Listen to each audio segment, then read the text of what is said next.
Yes breaking news చూస్తున్నాం. సృష్టి wellness centre మోసాల కేసులో ఈడీ రంగ ప్రవేశం చేసింది. కేసు వివరాలు ఇవ్వాలని హైదరాబాద్ పోలీసులకు ఈడీ లేఖ రాసింది. 8 రాష్ట్రాల్లో డాక్టర్ నమ్రత కార్యకలాపాలు నిర్వహిస్తున్నారు. చైల్డ్ ట్రాఫికింగ్ తో కోట్లు సంపాదించారని ఆరోపణలు వచ్చాయి. ఈ కేసులో 30 మంది అరెస్ట్ తర్వాత వెలుగులోకి కీలక విషయాలు వచ్చాయి. 25 కోట్ల వరకు వసూలు చేసినట్టు గుర్తించారు. నమ్రత గ్యాంగ్ 80 మంది పిల్లలను విక్రయించారని గుర్తించారు. సృష్టి ఫెర్టిలిటీ కేసులో మనీ లాండరింగ్ జరిగిందని అనుమానిస్తున్నారు. విదేశాల్లో పెట్టుబడులు పెట్టినట్లు అనుమానాలు వ్యక్తమవుతున్నాయి. ఈ నేపథ్యంలో మనీ లాండరింగ్ పై ఈడీ విచారణ చేయనుంది. రేటింగ్ అంశానికి సంబంధించి మరింత సమాచారం మా ప్రతినిధి ప్రవీణ్ ఫోన్లలో అందిస్తారు. ఎస్ ప్రవీణ్, సృష్టి ఫెర్టిలిటీ కేసులో మనీ లాండరింగ్ జరిగిందని అనుమానిస్తున్నారు. దీనికి సంబంధించిన డీటెయిల్స్ ఏంటి? ఎస్, అయితే సృష్టి ఫెర్టిలిటీ సెంటర్ ఏదైతే సికింద్రాబాద్ కేంద్రంగా వెలిసినటువంటి భాగవతానికి సంబంధించి మొత్తం తోలుగా అయితే అధికారులు అయితే విచారణ చేశారు. దానికి సంబంధించి ఇప్పటి వరకు 23 మందిని టోటల్ గా అదుపులోకి తీసుకున్నారు.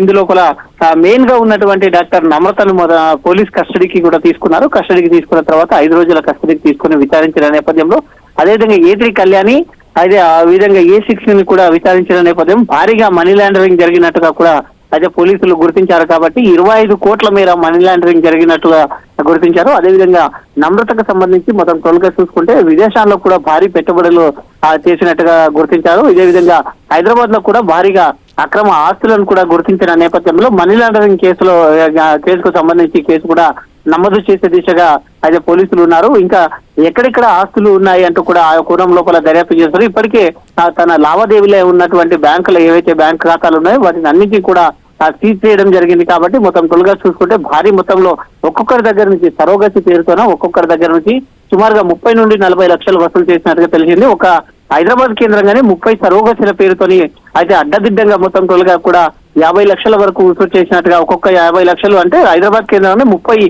సరోగసులు చేసింది. రాష్ట్ర వ్యాప్తంగా మొత్తం తొలగా 2 తెలుగు రాష్ట్రాలు ఇతర రాష్ట్రాలు కలిపి మొత్తం 80 సరోగసులు చేసినట్టుగా తెలుస్తుంది. 80 సరోగసులు చేసిన నేపథ్యంలో 40 నుండి 50 లక్షలు వసూలు చేసిన నేపథ్యంలో మనీ లాండరింగ్ కేసు కూడా నమోదైంది. కాబట్టి పోలీసులు మరో 5 రోజులకు కస్టడీ విచారణ ఇవ్వాలంటూ కూడా అయితే ఈ యొక్క కోర్టులో ఫీల్ దాఖలు చేసిన నేపథ్యంలో సోమవారం దీనిపైన కోర్టు అయితే విచారణ చేయనుంది. కాబట్టి దీనిపైన ఇప్పటి వరకు కూడా మొత్తం తొలగా 23 మందిని అరెస్ట్ చేసి ఒక్కొక్కరిగా విచారిస్తున్న నేపథ్యంలో అందరినీ కూడా ఇంకా ఎక్కడెక్కడ ఏ రాష్ట్రాల్లో దేశంలో ఏ రాష్ట్రాల్లో ఉన్నాయో మొత్తం తొలగా కూడా దీనిపైన ఆరా తీస్తున్నారు.